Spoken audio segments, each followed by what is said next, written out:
My wife had an affair with my stepfather so she could get the $1 million mansion. Little did she know that it's my mansion. Hey everyone, before we dive in, I have a quick favor to ask. If you enjoy content like this, please hit the subscribe button. It's free, supports the channel, and ensures you never miss out on amazing videos. Alright, let's get started. I'm in such a huge mess that I feel so embarrassed to even admit my situation. And by embarrassment, I mean core humiliation. How else do I say that my wife of 7 years is cheating on me with my stepdad? Yes, my wife, my mother's husband. I'm 38M, married for 7 years to Sia, 38F. Our relationship has been very normal, with our share of ups and downs. The downs were mostly because my wife felt I was too attached to my mom. Yeah, she called me a mama's boy. Now, I'm not going to defend it because my mom is no longer alive. She passed away 2 years back. I'm glad that I was able to love her the way she deserved. She single-handedly raised me and gave me the best of everything she could and beyond her means. My mom was a single parent to me until 10 years ago, until she met Andrew. Andrew was a divorcee in his early 50s when he married Mom. I don't know what my mom saw in Andrew that she married him after being single for 2 decades. Andrew was non-existent to me when Mom was here. I used to visit her twice a week, but my conversation with Andrew didn't go beyond formal greetings and a smile. I don't know why. I was just not able to accept him as a father figure, but I never showed this to Mom. I was happy that she got a companion in her last days of life, and after her demise, there was no question of Andrew's existence in my life. I didn't even meet him after my mom's funeral. Though he was still living in my mom's house, he became a matter of concern for me when I found him sitting with my wife with his arms wrapped around hers. It wasn't a friendly or elderly embrace. I didn't like the body language, or rather, I should say, their chemistry. It was also weird because of our family dynamics. Like I mentioned, I was never close to my stepdad, and neither was Saya close to him. So seeing such kind of comfort between them was very uncomfortable for me. I was in my car and they were sitting in a roadside cafe. I had left the office early that day to meet one of my old friends. The place where I saw them is far from my house and even my office. I usually don't go to that area. I went to meet my friend, but I was distracted most of the time.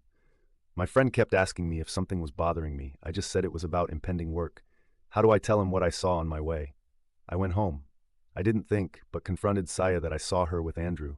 She turned pale and was lost for words. Then she was like, "Yeah, I met him for lunch." I asked her why, all of a sudden. She said she bumped into him, and then he offered to have lunch together. The way I was staring at her, she understood that I had seen something I shouldn't have. She said, "Your stepdad was really upset about losing your mom." I was trying to console him. The poor old man is lonely and has no one to talk to. That's why he held my hands while expressing his grief. You see, I didn't tell her I saw him holding her hands. I saw him wrapping his arms around her. And the way they were talking, it didn't look like he was sad or mourning my mom. They were not laughing, but their body language was flirtatious. I didn't say anything, but I didn't buy her excuse. I decided to sleuth the matter by myself before any further confrontation. Sia is a nail artist at a beauty salon, so she works on weekends and is off on weekdays. It was never a matter of concern between us until recently, when Sia used to be too occupied with her work. We were having quite regular fights on this matter, and she was not giving time to our relationship. She was fighting back, saying I was being needy after my mom's demise. She said that earlier. I used to visit my mom twice a week, so Sia's absence didn't bother me so much. She is wrong. I used to visit my mother on weekends, and on those when Sia had work on her off days, I always ensured to return home on time to spend time with her. Previously, she used to fight that I was a mama's boy, and now she was saying that I was needy. While all these were still going on, I saw her with my stepdad, and that added to my fury. A few weeks later, it was Thanksgiving. Yes, I'm talking about the last Thanksgiving which just went, and she insisted that we invite Andrew. I was surprised at her direct suggestion. She said Andrew was living alone and had no one, so as an extended family we should invite him. I told her that she never invited him when my mom was alive, and she was like, "Yeah, because they had each other to celebrate the evening. Now that poor old man is alone." Ultimately, I gave in. I actually wanted to see how they behaved in front of me. I won't say they were normal, because now that I know the truth, but they didn't do anything which would have caused suspicion if I didn't know the truth. I was silent for most of the time. I was never fond of him, and my suspicions about him made me resent his presence. I felt he also understood that I did not like it. Overall, it was an awkward dinner with both of us eating silently and Saya trying to break the silence with some stupid topic, only to get a fake smile from both of us. It was getting very difficult for me to live with a heavy heart, so I decided to chalk a plan. I thought of checking her phone, but that didn't work because her phone was locked and I didn't want to get into the details of asking for the password and all because she would get alert. So I came up with another plan. I told Sia that I would be going out of town for a couple of days for work purposes. On the supposed day, I left home early and went to my office normally. But before that, I had planted a GPS device in Sia's car, and I was tracking it remotely. Just before the afternoon, she drove to Andrew's place. I wanted to catch her red-handed, but I was worried that what if I showed up and they were just sitting and chatting? It would be like making a fool of myself. So I asked my friend Keith for help. I told him about my suspicions and requested him to visit Andrew. It was a very safe plan. I told him to record them if he found them doing anything outrageous. The house lock was password protected, and I was just hoping that Andrew didn't change the PIN. Keith was worried that Andrew might suspect him of sneaking into the house. I told him to just say that the front door was open, and he was there just to check on him. The main door didn't open into the living area. There was a small passage that led to the living room, so there was no way that they would suspect him of unlocking the door. After a lot of convincing, he agreed. He went inside but couldn't find them in the hallway. He then peeped inside the bedroom with his phone camera switched on. He had kept the phone in his shirt pocket with the camera popping out so they didn't suspect him. He saw that the two were without clothes, cuddling each other. He then cried, "Sorry," and left the house before any of them realized. Andrew followed him outside, asking him what he was doing there. Keith said that he was just there to check on him, but it's okay. He would come later. He sat inside his car and drove off before any confrontation with Andrew or Sia. But I tell you, my friend is so stupid. Instead of opening the back camera, his front camera was open the whole time, and nothing got recorded except Andrew and Sia yelling at Keith's sudden appearance. Anyway, I got the confirmation that I needed. I had already packed 2 sets of clothes and my toiletries before leaving the house that day, so I went to Keith's house. His wife was out of town at her parents' house, so he insisted that I stay with him until all this was sorted. Shia knows that Keith would have told me the truth. She messaged me asking when I would come home. I didn't reply. Yes, I ghosted her. She has been blowing up my phone with her endless texts and calls. She thinks I'm out of town for work. It happened 4 days ago. I have contacted a lawyer virtually. I don't want to see her fucking face ever. I'll serve her with divorce papers and get her evicted from my house. It took 10 days for the lawyer to send the divorce papers. Saya was just not ready to sign the papers and wanted a discussion. My lawyer suggested that we go for an out-of-court settlement if possible, because that would substantially reduce our time and money. See, I'm a sales guy with a regular job. I have a certain limit in funds that I spend on lawyers, and also limited leaves to attend the court case. So I agreed to a meeting in the lawyer's presence. But when I went for the meeting, she insisted on having a private conversation with me. I resisted, but my lawyer asked me to go for it, but not say or commit to anything she demanded. He laid out a certain framework to keep my meeting within it, like no touching, no hugging, no confessions at all. I felt disgusted at her presence. She tried to hug me, but I pushed her away. She said it was all a misunderstanding. After reading so many cheating stories on Reddit, I know what all cheaters say. I was like, yeah, sure, you were trying to help out a poor old man from his loneliness, right? She said whatever Keith saw was true, and she is not denying it, but it was only cuddling and nothing else. Yes, of course, cuddling without clothes. But this was not enough. What she said next blew my mind. She said she did that to safeguard our future. Really? How the hell? She was like, see, your mom left all her wealth to Andrew, and now if he marries someone else, that woman would be entitled to that wealth. Your family's property would go to someone else. I said, that's why you my stepdad, so that you can become my stepmother and take my mother's wealth? Do you see the complexities in this family dynamic? I was feeling dizzy with her BS, so I stormed out of the meeting room. After I came back, my lawyer asked for the details of the conversation, and I told him everything. He cracked up for a moment, but he was interested in knowing about the inheritance my mother had left. My mom had left a house that she had inherited from her uncle. It was a huge mansion, way beyond my means. Interestingly, Sia always had an eye on that mansion. After our marriage, she even insisted that we move into the mansion. I was happy that Sia wanted to move in with my mother, but no, Sia wanted Mom to move out to my apartment and we take up her mansion. But I denied it. It was her house, and why should she leave? Sia said that I was the only son of my mom, so that house would come to me, so why not move in there right now? This led to frequent fights between us, so one day I just lied to her that Mom had willed that house to Andrew, and you see what price I had to pay for that lie.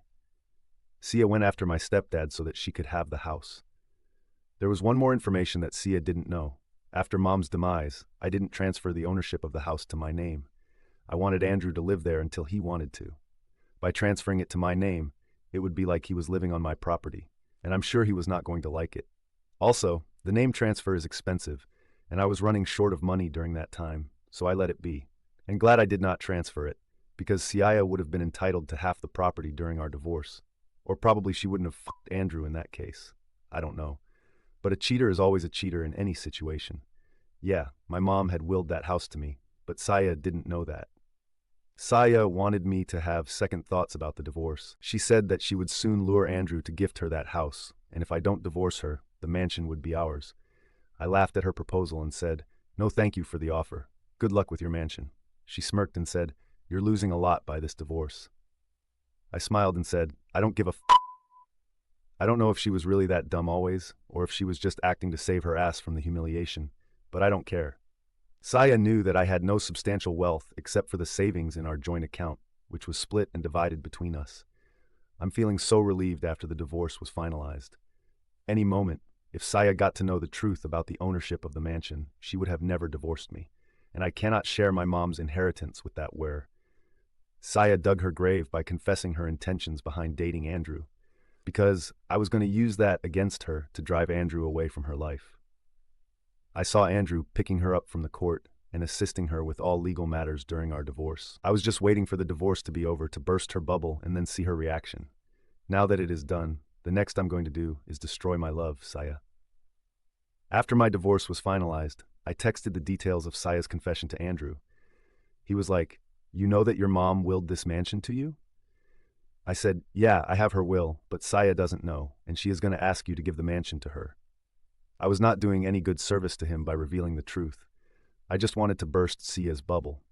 The poor girl was dreaming of having my mom's mansion.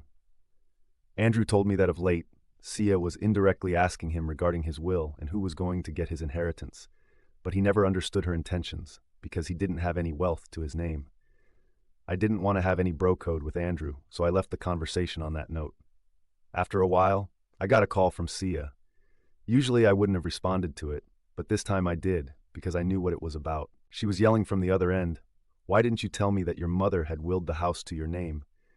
I was elking this old man's ass quite literally to safeguard your property, and you, $1 HLA, destroyed me instead." I was just laughing at her abuses, because it was coming out from a place of hurt.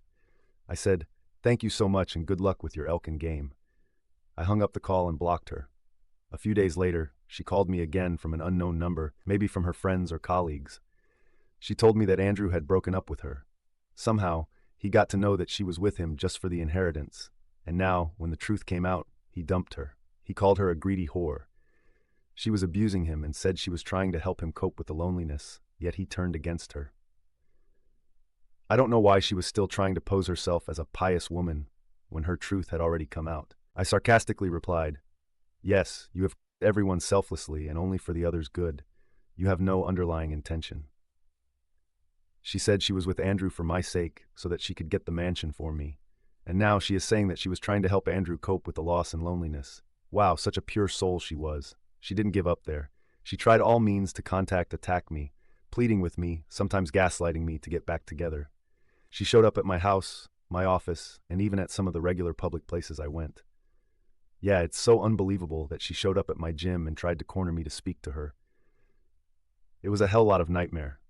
But I ignored her as if she was just a stranger to me. Technically, she was a stranger because our divorce was over. Update 3. I thought that this saga was over, but my past popped out as soon as I changed the ownership of the mansion to my name. God knows what was her obsession with the house. I mean, yeah, it's understandable. Who would not want a $1 million mansion to their name? But I don't know how long it would take for her to accept the reality. After 6 months of my divorce, I decided to transfer the mansion to my name. As I wrote earlier, I wasn't doing it until then because I didn't have enough savings to spare for that ownership transfer. Now that I was divorced and my expenses were reduced substantially, I was able to save up the transfer amount in 4 to 5 months. Before applying for the transfer, I informed Andrew about it. He was anyway not living in that house anymore after I got to know about his affair with Sia. I didn't ask him to vacate though, but he responded that he would take away his remaining belongings from the house, and he did that. He made me the admin of the locking system of the house. It took a couple of months for the paperwork to be ready, and meanwhile, I got it painted.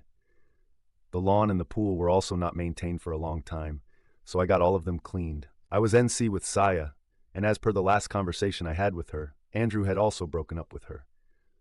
So I was perplexed when she showed up at the mansion during one of the cleaning days. I wasn't there, and the cleaning manager called me that a woman had come down and she was roaming around in the house. They tried to stop her from entering, but she told them she was my wife. Haha, yeah. But the way she was feeling the walls and interiors of the house, they suspected her to be a trespasser. Indeed, she was, and I told them to kick her out and that I had no wife. They did as told, and then gave me a confirmatory call that the woman was out of the house. No prize for guessing if she showed up at my house. Yes, she did. She was crying and wailing that I had abandoned her when she did no wrong and that her intentions were pure. I told her to seek therapy and that she needed to check out a mental hospital instead of my house. She wanted me to let her inside the house and have a conversation, but I didn't. I closed the door on her face. I have also taken a restraining order against Saya on my mansion property. The chances of her sneaking into that place or vandalizing it were low because she had not been violent yet. Still, I didn't trust her, and I had to do this to safeguard the interest of the new tenants of that house. I don't want Sia to trouble them unnecessarily. It has been smooth until now, and I hope I don't have to make any further updates on this thread. I want Saya's chapter to end so that I can move on with my life. Now on to the next story. Story 2. Hooked up with a random girl on Tinder. Turned out to be my professor's wife. I'm a typical university student just trying to get through finals week. Tonight, after a very stressful day of exams and studying for my ancient literature class, I decided to casually scroll Tinder. It had been a while, and I just needed to de-stress. Little did I know, this would cause me more stress than I could have possibly imagined. I swiped right on a girl who was less than a mile away. She was 25, a little older than me, but she was super hot and she seemed into me, so I went with it. She invited me over to her apartment, and she said that she had to go in 20 minutes, so make it fast. Needless to say, we got straight to business. But about 3 minutes after we began, we heard the front door open. She told me to stop, so I stopped and we listened. The footsteps came in our direction, and I got pretty scared. I expected it would be like when my parents caught me a few years ago with my ex, and it would be embarrassment all around. Not at all. The ancient literature professor, who I absolutely despise and whose test I was frantically studying for, walked into the room and froze. He saw her, gasped, and then saw my face. His face turned red and he screamed, "Get the f*** out of my house!" I'm pretty sure I lost some of my hearing from how loud he yelled. Anyways, I put my shorts on and ran back to my quad. Now, as I lay in bed, all I can think of is how my college professor saw me naked. Not just naked, but raw dogging his daughter without any clothes at all. He already didn't like me, and he is a very tough grader, so I already know that I'm going to absolutely bomb this final and destroy my GPA. I see him tomorrow at 11 a.m. Wish me luck, and I'll update with what happens. Short update. Because I have taken the exam, but I still don't know what's going on. I'm going to star all the personal info because this blew up a lot more than I wanted it to, and I'd rather not turn this into a school-wide scandal. I shuffled into class, praying that my life wasn't about to be ruined by this professor. Thankfully, the TA came into the room and said, due to a family emergency, Professor Name will not be proctoring today's exam. He will email you back with your graded exam by the end of Saturday. Right after the TA said this, she started handing out the tests. When she came to me, she gave me this look and laughed before giving me the exam. I thought, great, now the administration probably knows. Anyways, I took the test, and actually I think I did pretty well. As soon as I got out of the room, I checked my email. It's a habit. And Professor Name had emailed me. Below is the email without the names. Please meet my wife, myself, and the Dean of Academic Affairs in room the building tomorrow at 1 p.m. There we will discuss our situation and how to proceed. Thank you in advance for your understanding and cooperation. Best, Professor. I don't know what to think. First of all, I didn't do anything wrong. I have no idea why his wife is getting involved, but there was verbal and written consent, and if I need to, I can use the Tinder DM history to prove it. Also, his daughter has an IUD, so there's no way that this is going to turn into a pregnancy. The main thing I'm worried about is how this will affect my relationship with my professors and the administration. I guess I'll update again tomorrow after the meeting. Edit. Okay, after reading comments about it possibly being his wife, his reaction in the meeting makes a lot of sense, and she never said anything about her and his relationship. However, I still very much hope that's not what happened, and I just terrified him at the thought of being his future son-in-law. Update 1. You guys wanted an update, so here it is. Over the last couple hours, I've gone from being terrified of possibly getting sued to possibly becoming a school legend. Unfortunately, a few of my friends found my Reddit post, and because of the class name and my professor being absent, they know exactly what happened. Anyways, here's the update. Right after making the last post, I got an email saying that the meeting had been changed. Everyone involved was supposed to meet a little later in a noise-proof room because they didn't want anyone else to hear or get involved. Anyways, we met at around 2:30, and the professor and the dean of academic affairs sat across from me. Like many of you predicted, his wife, the person who I now know was the daughter that I hooked up with, walked in with a ring this time.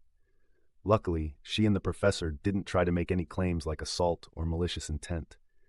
Surprisingly, the meeting was pretty quiet and simple. Two other professors would evaluate the class exams instead of professor name to ensure fairness.